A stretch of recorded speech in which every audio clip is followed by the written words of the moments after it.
mumpung punya kesempatan untuk berbuat baik. Terus dengan Allah. Terus dengan Allah kalau ingin selamat, dan jalan surga paling tepat adalah jabatan. Amin. Kalau orang menggunakan jabatan yang benar, surganya luas. Amin. Pasti. Kalau tidak,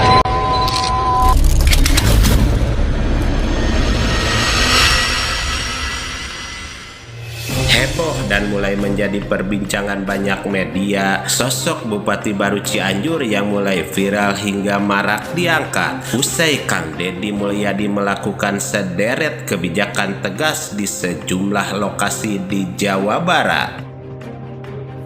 Kang Deddy yang terjun bersama sang Bupati baru Dr. Wahyu membawa angin segar perubahan di berbagai sisi dengan terus menangani berbagai pelanggaran dan kebijakan yang banyak diprotes warga di berbagai lokasi. Lantas bagaimana sepak terjang Kang Deddy Mulyadi dalam menangani berbagai hal besar di Cianjur bersama Bupati yang kini viral tersebut? Hingga Buya Yahya menegaskan hal penting soal ini. Selengkapnya mari kita bongkar dengan menyimak sampai selesai agar tidak salah paham. Pak Ustadz seperti sedang menutupi sesuatu. Pak Ustadz seperti sedang lagi memasang badan. Kasih bantuan, bawa damkar, Pol PP, TNI, Polri, semua udah capek di sini, tidak ada hasil.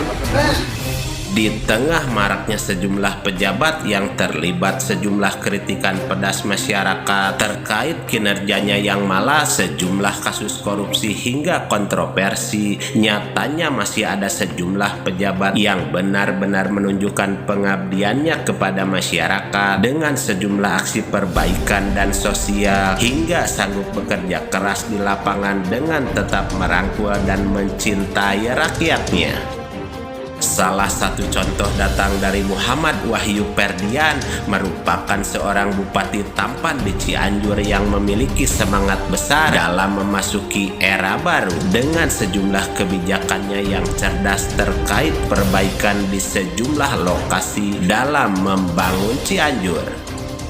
Seolah mengikuti jejak sukses Gubernur Kang Deddy Mulyadi, sang Dr. Wahyu coba membereskan sejumlah masalah dengan Kang Deddy, seperti hal pelanggar aturan di lokasi Ciputri Pasir Sarongge yang dengan semangat dalam membenahi bencana banjir di lokasi tersebut dari adanya penyalahgunaan peruntukan lahan yang tidak semestinya.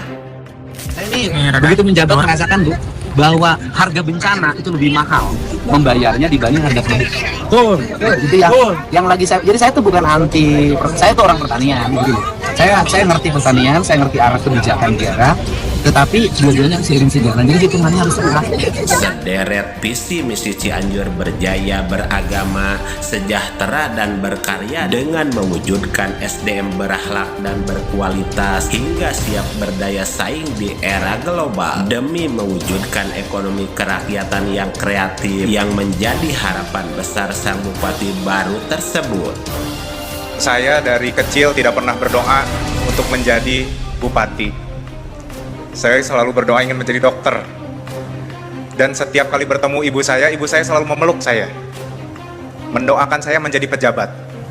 Tapi ternyata doa saya pun kalah dengan doa ibu saya. Dan doa dari satu ibu saja sudah menembus langit, mustajab, apalagi doa dari beberapa ibu yang kita perhatikan. Dr. Wahyu yang di setiap aksi dan kehadirannya selalu menunjukkan identitasnya yang baik sebagai seorang bupati dalam menjalankan tugas dan jabatannya yang berhasil menunjukkan bahwa dirinya mencintai rakyatnya dengan menunjukkan citra pejabat yang positif di tengah ketegasannya dalam membenahi Cianjur yang menunjukkan gaya dan kebijakannya hampir sama dengan gaya dari sosok Gubernur Kang Deddy Mulyadi yang menjadi pembeda dari para bupati Cianjur sebelumnya.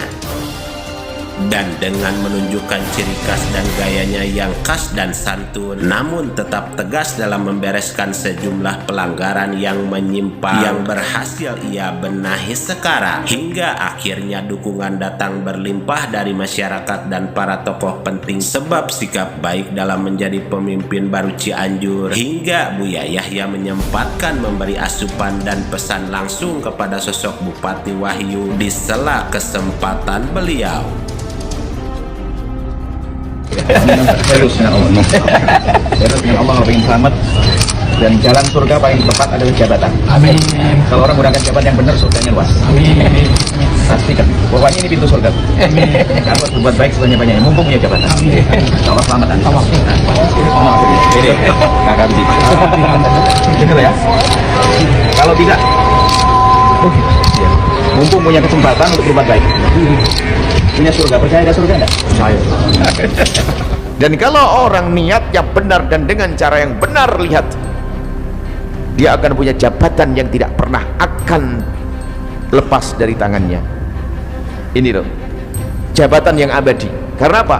Kalau dia adalah meraih jabatannya karena Allah dan untuk Allah, apa yang terjadi pada dirinya? Di saat dia benar-benar mendapatkan jabatan tersebut, maka dia akan menggunakan semaksimal mungkin untuk kebaikan. Tapi di saat menjalani jabatan, dia merasa ini kewajiban, ini tanggung jawab berat. Orang yang mengambil sebuah tugas besar ini, kalau memang dia tulus karena Allah, bedanya apa? Dia akan habis-habisan keluar untuk perjuangan, bukan mengambil. Maka dari itu kami sampaikan kepada siapapun, tugas ini tugas berat, tolong didoakan yang banyak mereka-mereka itu, jangan dicaci dan diolok-olok. Semoga Allah beri hidayah, semoga Allah berikan bimbingan, semoga Allah berikan kekuatan. Kita doakan karena tugas berat. Makanya kita termasuk rakyat khianat yang tidak pernah mendoakan. Doakan tolong bisa kepada Allah. Kalau Allah berikan kekuatan, bisa saja berubah mereka yang lemah jadi kuat. Seperti Umar bin Abdul Aziz, kalau bukan karena melihat umat harus dibenahi, mereka nggak akan mau. Orang-orang seperti itu nggak akan mau. Jadi kita doakan mereka berat. Alhamdulillah mereka mau, jadi meringankan beban kita. Semoga Allah beri hidayah, semoga Allah berikan bimbingan, semoga Allah berikan kekuatan. Kita doakan karena tugas berat.